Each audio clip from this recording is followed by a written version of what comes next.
마가복음 15장입니다. 33절 말씀부터 41절까지의 말씀입니다. 한 절씩 하나님 말씀 교독할 때 성령께서 말씀 가운데 감동해 주시기를 합니다. 33절 말씀은 제가 읽습니다. 제6시가 되매 온 땅에 어두움이 임하여 제9시까지 계속하더니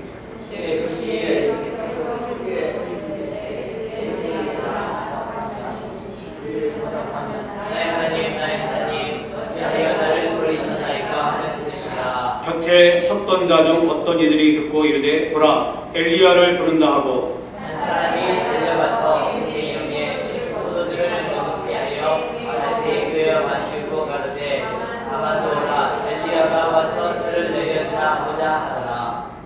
예수께서 큰 소리를 지르시고 숨지시니라. 이에 성소 기장이 위로부터 아래까지 찢어져 물이 되니라. 예수를 향하여 섰던 백부장이 그렇게 숨지심을 보고 이르되 이 사람은 진실로 하나님의 아들이었도다 하더라. 멀리서 바라보는 여자들도 있는데 그중에 막달라 마리아와 또 작은 야고보와 요새의 어머니 마리아와 또 살로메가 있었으니. 같이 읽겠습니다. 이들은 예수께서 갈릴리에 계실 때 따르며 섬기던 자들이요 또 이 외에 예수와 함께 예루살렘에 올라온 여자들도 많이 있었더라. 아멘. 할렐루야. 아멘. 살아계신 하나님께서 오늘도 우리와 함께 계시는 줄로 믿습니다. 아멘. 제가 설교를 준비하다가 설교와 관계된 그 예화를 하나 보게 되었습니다. 서두를 여러분과 함께 편안하게 열기 위해서 그 예화를 그렇게 준비했는데 여러분과 함께 마음 가운데 담으면서 그 예화 속에 담겨진 영적인 진리를 함께 찾아가는 시간 되기 원합니다. 어떤 법관이 있었는데 그에게는 좀 불량기가 있고 말을 듣지 않는 아들이 있었습니다. 근데 이 아들이 어느 날 아버지가 사준 그 자동차를 몰고 신나게 거리를 질주했습니다. 근데 너무나 이 신남이 넘쳐가지고 자기를 제어하지 못하고 그만 교통사고를 내고 말았습니다. 사람이 죽는 사고는 아니었지만은 차가 크게 다쳤고 그리고 손실이 있는 그런 사고였습니다. 그래서 그 청년은 경찰들에 의해서 끌려가게 됐고 법정에 서서 재판을 받게 되었습니다. 근데 법정에 와보니까 담당 판사가 들어왔는데 어디서 많이 본 얼굴입니다. 반가운 얼굴이었습니다. 바로 자기 아버지였던 겁니다.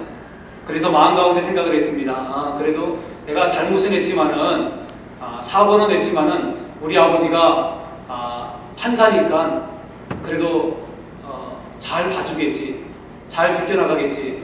그래서 마음 가운데는 일말의 기대를 가지고 재판을 시작하게 되었습니다. 그런데 아버지는 자기를 쳐다보았는데도 못 본 척하고 마치 처음 본 사람처럼 그렇게 흘낏 다른 사람을 보는 것처럼 지나버리는 겁니다. 그리고 엄숙한 얼굴을 하면서 이렇게 얘기를 했습니다. 이제부터 재판을 시작하겠습니다. 그러고 난 다음에 판사인 아버지가 피고의 이름은 뭡니까? 그러니까 이 철없는 아들이 아빠 내 이름 알잖아요. 그렇게 얘기했습니다. 그러니까 아버지가 근엄하게 이렇게 얘기를 했습니다. 여기는 법정입니다. 사사로운 말은 하지 못합니다. 어서 피고의 이름이 뭔가를 대십시오. 그러자 그 호통에 할 수 없이 이 아들이 자기의 이름을 그렇게 댔습니다. 그러니까 아버지가 판사 아버지가 묻기를 주소는 어디입니까? 그러니까 또 주소를 얘기를 했겠죠. 근데 마음속으로는 다 알면서 왜 물어볼까 저거를. 자기 주소를 내고 그 다음에 자기가 한 잘못에 대해서 경찰의 이야기를 진술을 쭉 듣고 난 다음에 이 판사 아버지가 모든 정황들을 다 종합해가지고 최후의 판결을 내렸습니다. 그 결론은 벌금 5,000불. 한국 돈으로 말하면 500만이지요. 500만 원이죠. 아들은 너무나 상심하고 탈했습니다. 아버지가 그렇게 하는 게 너무나 냉엄해 보이고요. 그 다음에 좀 봐줄 줄 알았는데 그것도 아닌 것 같고 마음 가운데 너무나 안 좋은 마음이 있었습니다. 그리고 잠깐의 시간이 지난 다음에 판사의 자리에 있던 그 아버지가 판사의 그 옷을 벗고 말끔한 양복을 입고 이 아들에게 다가온 것입니다. 그리고 이렇게 얘기했습니다. 너 내가 너무 지나쳤다고 생각했지? 물론 그렇지요. 근데 아버지가 이렇게 얘기를 했습니다. 근데 말이다. 나는 이 나라의 법을 집행해야 되는, 질서를 지켜야 되는 법관인데 내 아들이라고 만약에 사사로운 인정에 끌려 법을 어긴다면 어떻게 될 수 있겠니? 그렇게 얘기를 하면서 그 아들이 나올 수 있도록 벌금 5,000불을 그렇게 내주고, 그리고 그 아들을 데리고 그 법정에서 나왔다고 하는 그런 예화였습니다. 실제일 수도 있고 아니면은 누군가에 의해서 그럴싸한 이야기들로 만들어진 그런 내용일 수도 있지만은 이 안에 우리 가운데 주는 영적인 그러한 시사점이 있습니다. 그건 바로 이 법관 아버지와 이 철없는 아들의 이야기를 통해서 십자가의 사건을 얘기해주고 있고, 하나님과 우리의 관계, 그리고 예수 그리스도와 우리와의 관계를 명확하게 설명해 주고 있기 때문에 그런 것입니다. 우리가 마치 이 아들처럼 죄 때문에 죄값을 받아야 되는 그러한 처지형편 가운데 있습니다. 자기 수중에는 돈은 없고요. 그 다음에 자기의 죄값을 치르기 위해서는 대가를 지불해야 되는데 대가를 지불할 능력은 이 아들에게 없습니다. 그때 아버지는 공의를 가지고 엄중하게 그 아들에 대한 잘못된 것, 죄악에 대한 그 판결을 하고 난 다음에 어떻게 합니까? 다시 그 아들에게 내려와서 그 아들이 그 죄에 대한 대가를 지불할 수 있도록 그 아버지가 이 아들에게 돈을 주더라고 하는 겁니다. 이게 바로 십자가 사건입니다. 우리가 지난주에 의해서 오늘 이 십자가 위에서 예수님이 당하신 처절한 고통과 예수님이 이제 십자가에서 죽으시는 이 장면 속에서 하나님이 우리 가운데 이 메시지를 통해서 주시고자 하는 영적인 교훈이 뭔가, 이 시대를 살고 있는 우리에게 하나님은 이 말씀을 통해서 오늘 우리에게 또 다른 은혜를 주시기로 하는데 그 은혜가 무엇인가 라고 하는 겁니다. 십자가는요, 죄로 인해서 멸망받을 수밖에 없었던 우리를 위해서 하나님이 만들어 놓으신 시츄에이션입니다. 하나님이 디자인하신, 하나님이 원하셨던 바로 그 죽음의 처참한 형벌의 장소였다는 겁니다. 그래서 하나님의 공의도 살리고 인간을 향한 그 사랑도 나타낼 수 있는, 그래서 공의와 하나님의 사랑이 함께 접촉점을 가지고 나타내 보여진 그 사건이 바로 예수 그리스도의 십자가였다라고 하는 겁니다. 그래서 중세의 위대한 신학자였던 안셀무스라고 하는 사람은 십자가 사건을 이렇게 했습니다. 하나님의 공의와 사랑의 교착점이다 그랬습니다. 한 부분은 하나님의 공의, 또 한 부분은 하나님이 자기 아들을 내어주면서까지도 놓을 수 없었던 인간을 향한 사랑이 바로 십자가 안에 그대로 담겨 있다고 얘기를 해주고 있죠. 여러분, 혹시 지난주에 제가 설교 말씀드렸던 내용 중에서 마틴 루터와 그리고 칼 마르트라고 하는 신학자가 십자가 사건을 얘기했던 그 내용을 혹시 기억할지 모르겠습니다. 똑같은 얘기를 했습니다. 그게 뭡니까? 두 가지의 영적인 깊이 있는 내용이 십자가 속에 담겨있다라고 얘기를 했죠. 하나는 뭡니까? 바로 하나님의 공의, 하나님의 저주, 그리고 하나님의 진노. 이것이 십자가의 죽음 가운데 그대로 녹아있다고 말씀을 드렸고, 또 한편에는 하나님이 인간을 얼마나 사랑하시고 나를 얼마나 사랑하시는가를 보여주신 확실한 증표가 바로 십자가였다, 예수님의 십자가 죽음이었다라고 하는 내용을 말씀을 드렸습니다. 그렇지요. 오늘 우리가 읽었던 이 본문의 말씀을 보면은 예수님이 이제 십자가 위에서 처절한 죽음의 고통을 당하시는 그 생생한 장면으로 우리를 인도해 주고 있습니다. 33절 말씀은 이렇게 시작하고 있습니다. 제6시가 되매 온 땅에 어두움이 임하여 제9시까지 계속하더니, 그렇게 얘기해 주고 있습니다. 여기 여러분, 어두움이 갑자기 임한 겁니다. 아침에 날씨가 이렇게 꾸물꾸물 하다가요, 뭐 구름도 끼고 그다음에 먹구름도 좀 올려왔다가 왔다 갔다 하다가 갑자기 이렇게 어두워진 그런 상황이 아니라요. 날씨가 참 좋았습니다. 화창한 날씨였고 햇볕이 정말로 온 대지를 따사롭게 밝게 내리쬐는 그런 날에 예수님이 십자가에 달리셨다고 하는 거죠. 만약에 여러분 날씨가 붓고 안 좋았으면은요, 그 예수님의 십자가형을 집행하는 그 자리에 이토록 많은 사람들이 올 리가 없죠. 그렇죠? 만약에 여러분 이렇게 날씨가 안 좋으면 어떻습니까? 사람들이 교회도 잘 안 나오잖아요. 그렇죠? 그런데 여러분 뭐 십자가가 그게 대단한 거라고, 대단한 구경거리라고 여러분, 날씨도 안 좋고 여러분 붓고 그다음에 비도 올 것 같고 좀 날씨가 그런데 굳이 거기 가서 여러분 그 참혹한 죽음의 현장을 보겠냐는 거죠. 그렇지 않습니다. 그러니까 날씨는 참 좋았던 것 같아요. 전 그렇게 생각을 합니다. 여러 가지 상황으로 볼 때. 근데 갑자기 어두움이 임했습니다. 그때가 언제입니까? 제6시가 되며 온 땅에 어두움이 임하여 제9시까지 계속하더니, 유대인의 시간으로 얘기를 해주고 있는데 우리 시간으로 말하면 정오입니다. 12시 정도. 가장 태양의 빛이 밝게 비치는 그 시간에 갑자기 먹구름이 짙게 들이오면서 그 태양을 가리우고 온 땅에 칠흑 같은 어두움이 임하였습니다. 그게 제9시까지, 그러니까 12시부터 3시까지 가장 밝은 시간에 이 어두움이 임했다고 말씀해 주고 있는데, 이 자연현상을 통해서 하나님이 우리 가운데 주시는 메시지가 들어있습니다. 두 가지 정도가 있다고 생각을 합니다. 하나는요, 그 칠흑 같은 어두움 속에서 그 어두움은 무엇을 상징하는가? 그건 바로 인간의 죄를 의미한다고 그렇게 생각할 수 있습니다. 그 칠흑같이 갑자기 닥쳐온 어둠 때문에 사람들이 그대로 볼 수도 없고 마음 가운데는 알 수 없는 두려움과 공포가 밀려오는 그 현상은 바로 죄로 인한 인간의 내면과 인간의 본성. 여러분, 죄 지은 인간은요 절대 편할 수 없습니다. 그렇지요?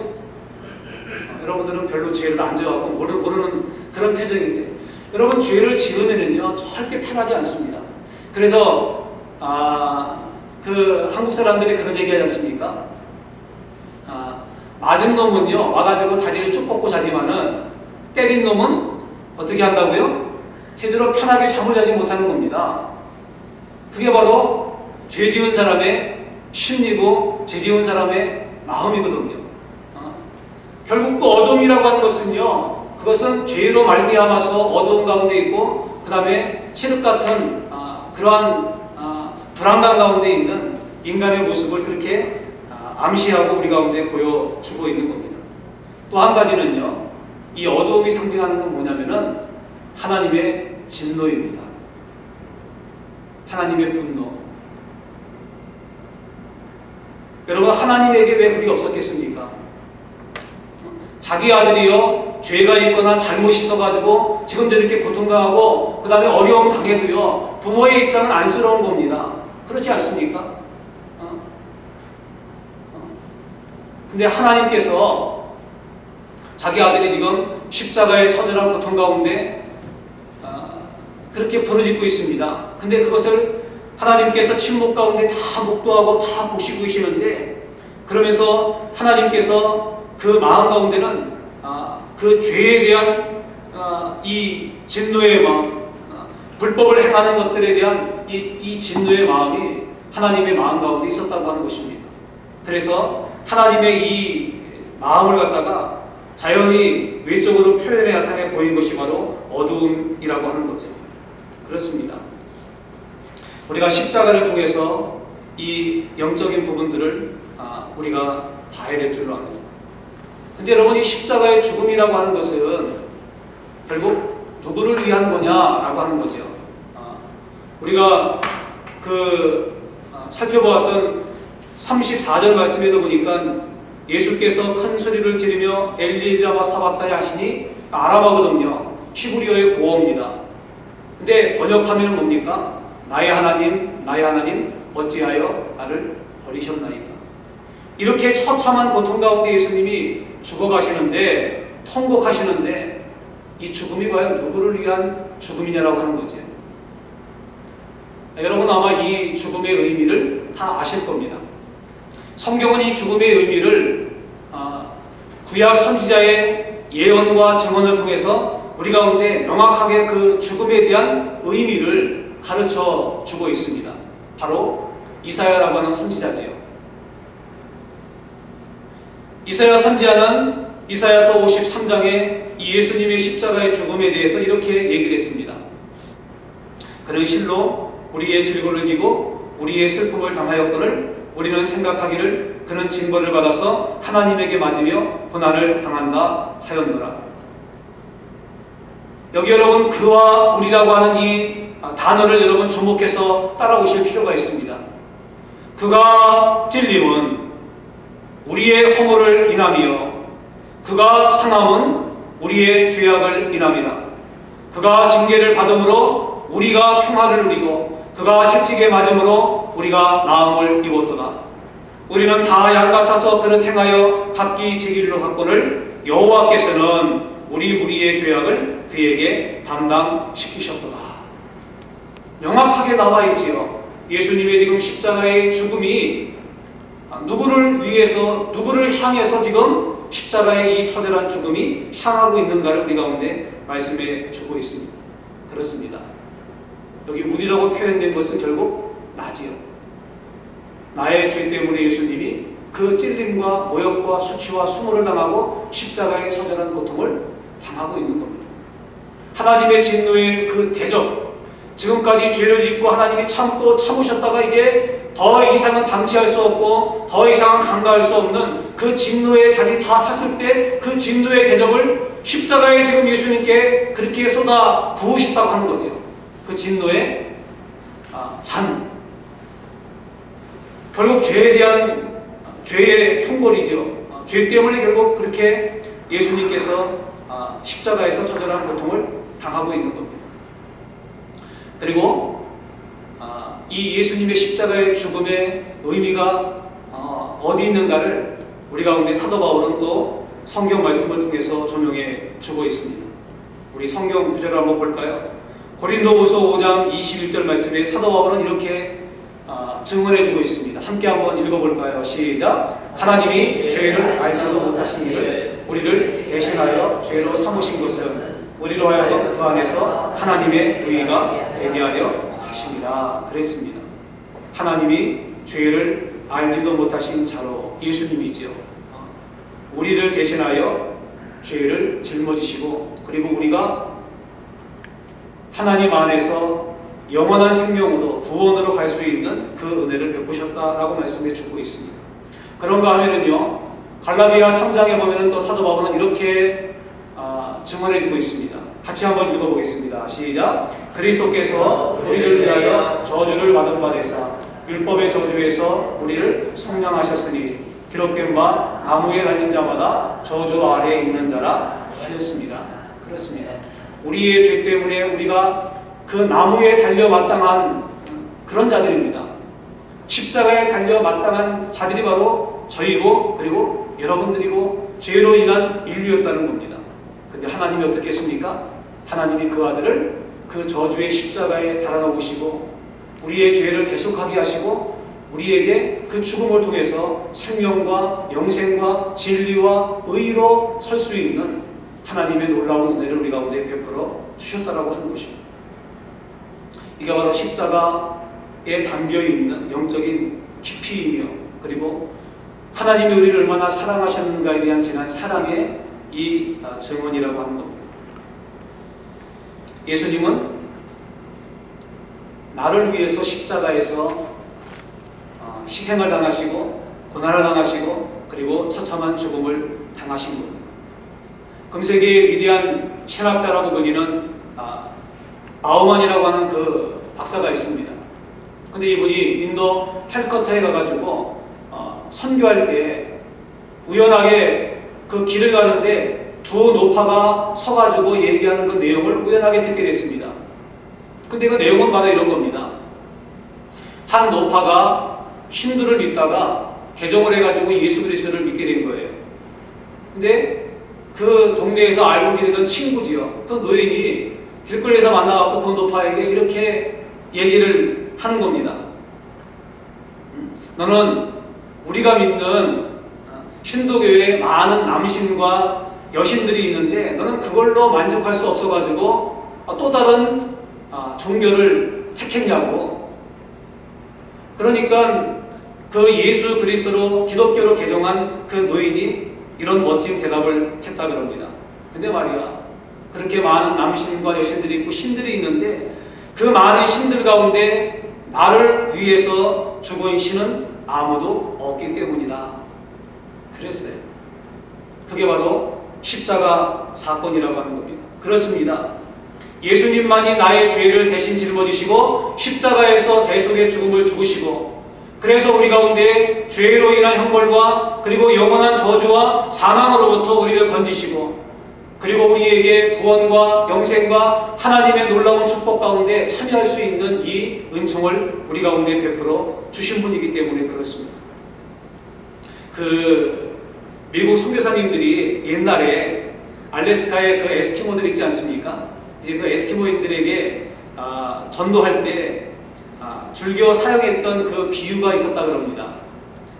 그 비유의 제목은 뭐냐면은 예수님은 착한 사냥꾼이라고 하는 그러한 제목의 비유였다 그래요. 그 내용은 이렇습니다. 에스키모인들은요, 그 거대한 알래스카 곰을 사냥할 때 이제 곰이 워낙 또 이게 포악하지 않습니까? 그냥 멀리서 볼 때 하고요, 이게 곰이 가까이서 볼 때 하고 덩치가 얼마나 크고 무서운지 그렇지요. 그러니까 한 사람이 사냥하기가 어려우니까 떼를 모아가지고 이제 사냥을 하는데요. 근데 알래스카 곰을 갖다가 사냥할 때에는 꼭 한 사람 정도의 희생자가 필요하다 그럽니다. 그 이유는 뭐냐면은요, 알래스카 곰이 있으면 사냥하러 가지 않습니까? 가가지고 한 사람이 먼저 그 알래스카 곰 앞으로 간다 그래요. 가가지고 알래스카 곰을 갖다가 화나게 이렇게 만든대요. 그러면 이 곰이 평상시에는 네 발로 이렇게 다니지 않습니까? 다니다가 사람이 앞에서 이렇게 막 핫핫 이렇게 하면은요, 화가 나가지고 어떻게 합니까? 그 순간 번쩍 이렇게 일어선다 그래요. 그러니까 발을 땅에 대고요, 앞발을 갖다가 위로 딱 올리면서 딱 올린다 그래요. 올리면서 그 사나운 맹수가 표현하는 것처럼 이렇게 막 그 아우성 치면서 막 그렇게 한다 그래요. 그때 곁에 섰던, 옆에 숨어있고 곁에 섰던 그 다른 사냥꾼들이요, 그 창하고 화살을 가지고 정확하게 이 에스키모 곰의 심장을 겨눈다 그래요. 그래서 창을 던지거나 아니면은 활을 쏴가지고 그 심장을 이제 맞추는 거죠. 근데 여러분, 심장을 정확하게 맞췄다 하더라도 그냥 죽나요?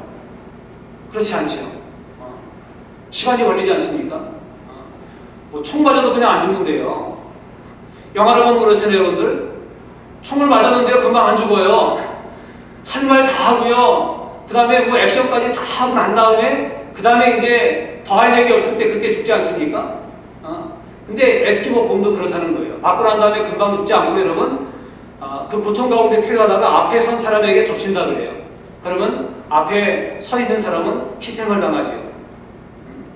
그리고 난 다음에 곰 자신도 고통 가운데 그렇게 몸부림을 치다가 이내 죽고 만다라고 하는 겁니다.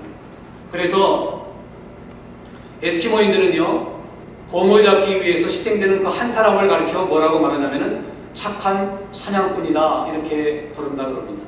그 착한 사냥꾼이 결국 누굽니까? 바로 인류를 구원하기 위해서, 저와 여러분을 구원하기 위해서 이 땅에 오신 예수 그리스도이시라고 하는 것입니다. 그리고 예수님이 이제 죽으실 때 어떤 현상이 일어났습니까? 그것은 37절 말씀 보니까 이렇게 말씀해주고 있습니다. 37절 말씀과 38절 말씀 우리가 같이 한번 읽어보겠습니다. 시작. 예수께서 큰 소리를 지르시고 숨지시니라. 이에 성소 의장이 위로부터 아래까지 찢어져 돌이 되니라 그랬습니다. 예수님이 죽으실 때, 운명하실 때 아주 기이한 현상이 나타났습니다. 그것은 바로 성전 안에, 지금은 이제 그런 게 없지만은 성전 안에 성소와 지성소가 있습니다. 성소는 일반 제사 드리기 위해 사람들이 올 수 있는 장소고요. 지성소는 커튼이 쳐져가지고 함부로 사람들이 근접할 수 없는 그런 곳이 하나님의 영광의 임재를 상징하는 그런 곳입니다. 들어가면은 죽지요 그냥. 그런 예도 또 있지요. 그런데 하나님과 사람 사이를 막고 있었던 이 성소의 휘장이 예수님이 죽을 때 찢어졌다고 하는 겁니다. 그것도 어떻게 찢어졌습니까? 밑에서부터 위로 찢어졌다면 그건 사람들이 힘센 사람이나 아니면은 뭐 사람들이 칼로 이렇게 찢어가지고 쫙 잡아당기면은 뭐 그럴 수 있다라고 얘기를 하지만 어떻게 찢어졌냐면요 위에서부터 아래로 찢어졌습니다. 이건 사람이 한 일이 아닌 거죠. 이거는 하나님에 의해서 되어진 사건이라는 것을 우리 가운데 얘기해 주고 있는 거죠. 예수님께서 큰 소리를 지르시면서 운명하셨습니다. 근데 과연 뭐라고 큰 소리를 하셨는가? 오늘 마가복음에는 그냥 큰 소리를 지르시고 숨 쉬었다라고 얘기해 주고 있는데 똑같은 내용을 다루고 있는 요한복음 19장에 보면은 이렇게 얘기해 주고 있습니다. 다 이루었다. 헬라말로는요 테텔레스타이라고 하는 말인데 이거는 뭐냐면은 내가 다 이루었다는 겁니다. 여러분 십자가 그 맨 마지막 죽음 가운데서 다 이루었다고 하는 그 의미는 결국 뭡니까? 그건 많은 의미가 있습니다. 내가 이 땅의 목적을 이루었고 하나님이 내게 말씀하신 그 명령을 이루었고 내가 해야 할 사명을 이루었고 더 나아가서는 내가 온 인류를 위해서 대속의 죽음으로 죽어야 되는데 그 죽음을 내가 지금 완성하고 모든 것을 다 끝낸다라고 하는 의미가 테텔레스타이라고 하는 그 말 속에 들어있더라고 하는 겁니다. 그렇습니다. 예수님은 자기의 죽음을 통해서 이 구원을 완성하시고 그리고 우리에게 이 구원의 길을 열어 놓으신 겁니다. 그래서 어떤 신실한 그 크리스찬 시인은요 이 테텔레스타이 다 이루었다라고 하는 이 마지막 장면을 보면서 이렇게 묘사했습니다. 한번 잘 들어보세요. 그날 그 하늘을 날던 새들은 시커먼 먹구름으로 뒤덮인 하늘을 보며 다 이루었다고 조아립니다. 그 구름은 더 높이 있는 구름에게 외칩니다. 다 이루었다. 다시 그 구름들은 하나님의 보좌를 옹이하고 있는 영광의 그룹들을 향하여 외칩니다. 다 이루었다. 그리고 천사들은 하나님의 보좌 앞에 엎드려 말합니다. 아버지 하나님이시여 당신의 보내심을 받은 독생자 예수는 범죄한 인간을 구속하시기 위하여 방금 그 십자가에서 붉은 피를 쏟으심으로 인류의 구원을 다 이루셨습니다. 그렇습니다. 십자가에서 다 이루었다라고 하는 것은요 승리의 선언이신 것입니다. 그리고 휘장이 위에서부터 아래로 찢어졌습니다. 이거는 죄로 인해서 하나님 앞에 근접할 수 없고 하나님 앞에 나아갈 수 없는 죄인들이 예수 그리스도의 죽음을 통해서 이제는 담대하게 하나님 앞으로 나아가고 하나님과 회복되어지고 하나님과 화목되어지고 하나님과 함께할 수 있고 하나님의 영원한 생명 가운데 함께할 수 있다는 이것을 갖다가 우리 가운데 구체적이고 실물적으로 보여진 사건이라고 하는 것입니다. 그렇습니다. 이것은 사인이며 확증이에요. 그래서 이것을 히브리서 기자는요 좀 더 구체적으로 그 의미가 무엇인가를 우리 가운데 그렇게 가르쳐 주고 있습니다. 한번 성경을 보겠습니다. 히브리서 10장 19절 말씀과 20절 말씀이에요. 이 말씀을 여러분 마음 가운데 한번 새기면서 그렇게 읽었으면 좋겠습니다. 같이 읽겠습니다. 시작. 그러므로 형제들아 우리가 예수의 피를 힘입어 성소에 들어갈 담력을 얻었나니 그 길은 우리를 위하여 휘장 가운데로 열어놓으신 새롭고 산 길이요 휘장은 곧 저의 육체니라. 휘장이 찢어졌습니다. 근데 이 휘장이 이 히브리서 기자는 뭐라고 말합니까? 예수 그리스도의 육체였다고 말하고 있습니다. 예수님의 죽으심이지요. 예수님의 죽으심을 통해서 하나님 앞에 나아갈 수 있는 산 길, 살 길, 영원한 길, 영생의 길, 그것을 예수님의 십자가 사건을 위해서 그렇게 열어놓았다고 얘기를 해주고 있습니다. 그래서 19세기 영국의 시인이었던 쿠퍼라고 하는 사람은요 십자가의 구원을 이렇게 노래했다고 합니다. 거기에만 오직 거기에만 이신론자가 무엇라고 떠들든 무신론자가 무엇라고 헛소리를 하든 거기에만 오직 거기에만 구원의 능력이 있다네 그랬습니다. 그리고 여러분 베드로가 자기를 겁박하는 공의 앞에서 담대하게 선포했던 그 선언의 내용을 우리가 다시 한번 마음 가운데 그렇게 되새길 필요가 있습니다.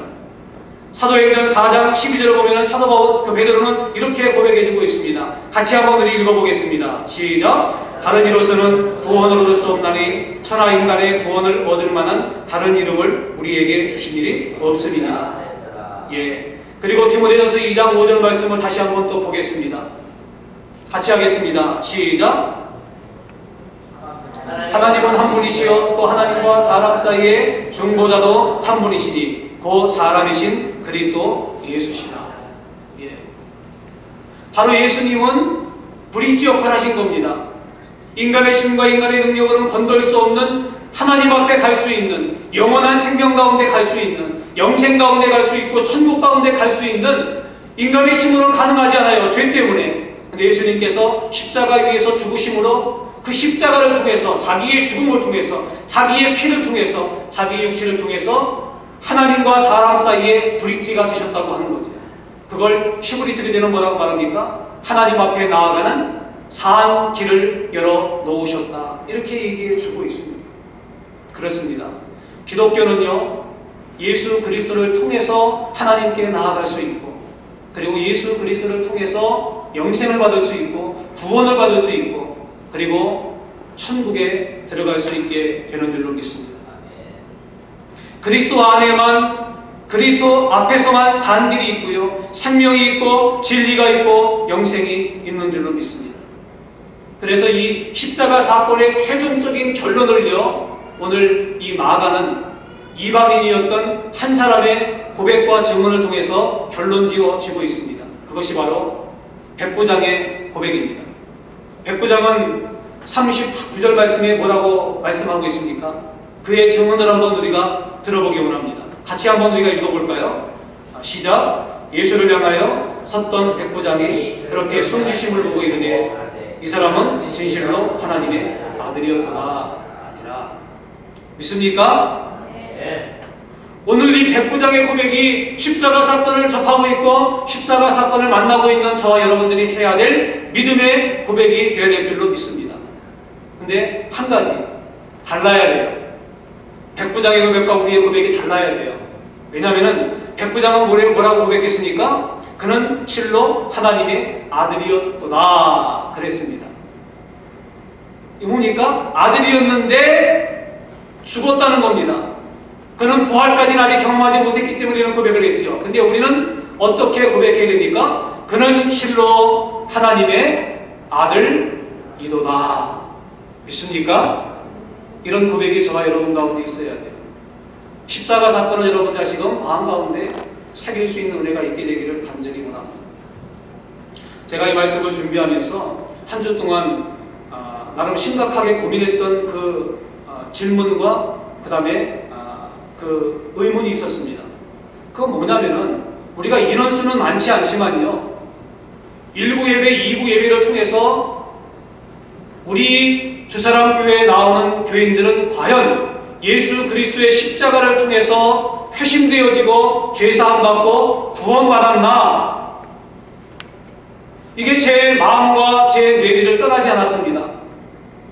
과연 이 사람은 구원받았을까? 그분은 구원받았을까? 그분은 바쁘게 뭔가 세상적으로 뭔가 한다고 그 다음에 세상적으로 그렇게 막 얘기는 많이 하는데 과연 그분 가운데는 그 세상적인 일보다 더 소중한 예수 그리스도의 십자가의 생명과 십자가의 구원의 은혜가 그 가운데 넘치고 있는가? 라고 하는 부분이었습니다. 일부 예배 나오시는 그분들, 우리가 예배 참석하고 예배를 드리고 있지만은, 왜냐하면은 그것이 그 본인들에게도 중요한 문제지만은 저에게도 중요한 문제가 되기 때문에 그렇습니다. 왜요? 저는 그걸 위해서 주사람 교회로 부름받은, 보냄받은 자이기 때문에 그래요. 제가 있는 이유가 뭡니까? 여러분, 교회를 성장시키기 위해 제가 있는 게 아니에요. 그렇죠? 여러분, 교회를 갖다가 웅장하게 만들기 위해서 세상적으로 여러분 교회가 유명해지고 그 다음에 사람들이 그런 때가 지금 모여오기 위해서 제가 있는 게 아니에요. 제가 있는 목적은 뭡니까? 그것은 바로 예수 그리스도의 십자가에 피 묻은 복음만이 우리의 유일한 구원이 되는데, 그 십자가의 복음을 여러분에게 증거하고 바르게 가르치고 바르게 전파해서 여러분들의 심령 가운데 예수 그리스도의 피 묻은 십자가로 그렇게 가득 차지고, 그래서 내가 정말로 예수 그리스도를 믿고 구원받는 이 놀라우신 은혜 가운데 하나님의 생명 가운데 사는 일이 제일이고, 여러분의 인생 가운데 그거보다 중요한 일이 없기 때문에 그렇습니다. 여러분, 뭐가 중요한가요? 여러분, 뭐가 중요한가요? 세상의 일들이 여러분 그렇게 중요하던가요? 그건 여러분 영원하지 않아요. 그게 우리의 인생과 그리고 우리의 죽음의 시간을 뛰어넘는 영원까지를 책임져 주지 않잖아요. 여러분, 언제 돌아가실지 모르잖아요. 우리 이 지역에서 목회하시는 어떤 여자 목사님이 계시는데, 남자분도 목사님이고 여자분도 목사님인데, 아마 암으로 아마 투병하신 것 같아요. 나이를 보니까 나이가 50이세요 지금. 14살인가 12살 그 두 자녀를 두고 가슴 아프지요. 여러분, 인생이 그런 거예요. 근데 여러분, 지금 죽어도 천국 갈 수 있나요? 여러분, 심장 가운데는 예수 그리스도의 십자가의 생명이 지금 흐르고 있나요? 그런 생각이 제 내리를 떠나지 않았습니다. 이건 참 심각하고 중요한 문제입니다. 오늘날 여러분, 기독교가 이렇게 퇴락하고 여러분 마이너스 성장하는 이유가 뭡니까? 점점 예수 그리스도의 십자가의 그 구속의 은혜가 흐려지기 때문에 그런 거예요. 나를 위해 주님이 십자가에 죽으셨는데 그 십자가를 볼 때마다 은혜와 감격과 감동과 사무침이 있어야 되는데 점점 그것이 약화돼 가고 있다는 겁니다. 이것이 문제예요. 제가 이 강단에 올라오다가 한 가지 하나님의 인사이트가, 영적인 어떤 그러한 감동이 제 가운데 있었습니다. 그건 뭐냐면은, 주님은 십자가에서 자기의 생명을 버리면서까지 우리를 구원하시고 나를 사랑하셨는데, 우리는 생명을 걸고 그 주님을 사랑하고 있는가? 예수 그리스도는 자기의 전생을 우리를 위해서 그렇게 주셨는데, 우리는 과연 우리의 전생을 나를 위해서 하나님께 나아갈 수 있는 그 영원한 산 길을 열어놓으신 예수 그리스도를 향하고 있고 예수 그리스도를 위해서 살고 있는가?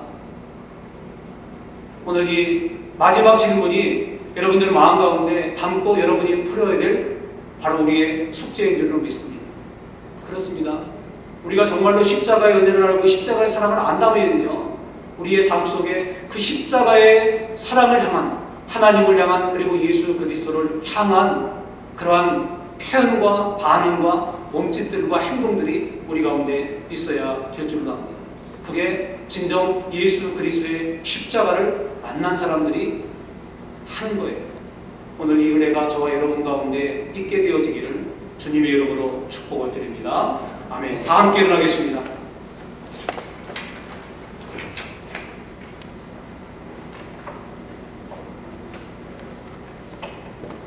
오늘 이 본문의 말씀을